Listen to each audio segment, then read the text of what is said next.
तीन न्यायिक कानून, भारतीय न्याय संहिता, भारतीय नागरिक सुरक्षा संहिता, भारतीय साक्ष्य संहिता अंक जुलाई यानी सोमवार से लागू हो गए हैं। इस विधेयक को बीते साल संसद के दोनों सदनों में ध्वनि मत से पारित किया गया था।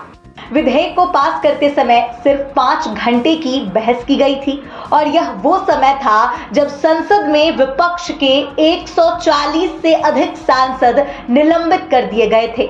उस समय विपक्ष और कानून के जानकारों ने कहा था कि जो कानून देश की न्यायिक व्यवस्था को बदल कर रख देगा, उस पर संसद में मुकम्मल बहस होनी चाहिए थी। सोमवार से ये नए कानून देश में लागू हो गए हैं, जबकि कई बीजेपी शासित राज्यों ने इस कानून का विरोध किया है। रविवार को केंद्र सरकार के अधिकारियों ने कहा कि राज्य सरकारें भारतीय सुरक्षा में अपनी ओर से संशोधन करने को स्वतंत्र हैं। सोमवार से भारतीय न्याय संहिता, भारतीय नागरिक सुरक्षा संहिता, भारतीय साक्ष्य अधिनियम, भारतीय दंड संहिता 1860, दंड प्रक्रिया संहिता 1973 और भारतीय साक्ष्य अधिनियम 1872 की जगह ले चुके हैं।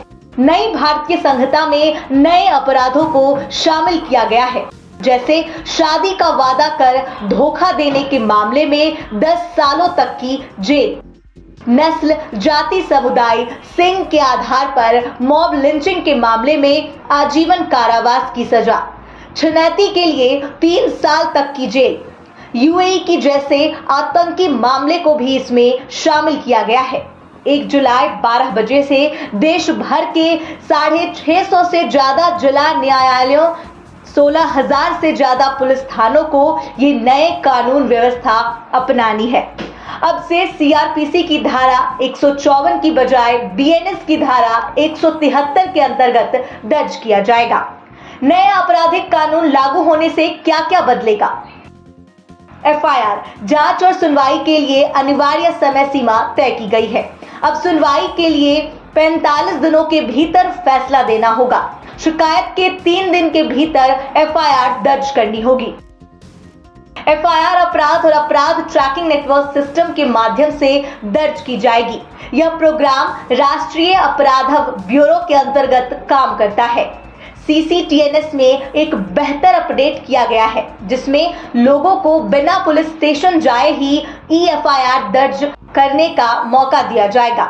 ईएफआईआर किसी भी थाने में दर्ज हो सकेगी, चाहे वह किसी भी क्षेत्र में आता हो।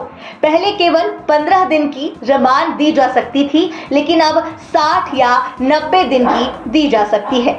केस का ट्रायल शुरू होने से पहले इतनी लंबी पुलिस रिमांड को लेकर कई कानून और उनके जानकार चिंता जता रहे हैं। भारत की संप्रभुता, एकता और अखंडता को खतरे में डालने वाली हरकतों को एक नए अपराध की श्रेणी में डाला गया है। तकनीकी रूप से राजद्रोह को आईपीसी से हटा दिया गया है, जिस पर सुप्रीम कोर्ट ने भी रोक लगा दी थी।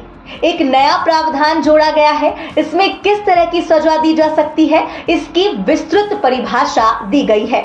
आतंकवादी कृत्य से पहले गैर कानूनी गतिविधियां रोकथाम अधिनियम, जो एक विशेष कानून का हिस्सा थे, इसे अब भारतीय न्याय संहिता में शामिल किया गया है। इसी तरह पॉकेट मारी जैसे छोटे अपराधों में 3 साल की सजा का प्रावधान है। इससे पहले राज्यों के पास इसे लेकर अलग अलग कानून थे। शादी का झूठा वादा करके सेक्स को लेकर एक विशेष प्रावधान बनाया गया।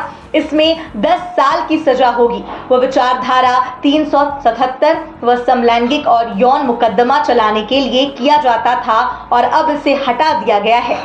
कर्नाटक सरकार इस पर आपत्ति जता रही है।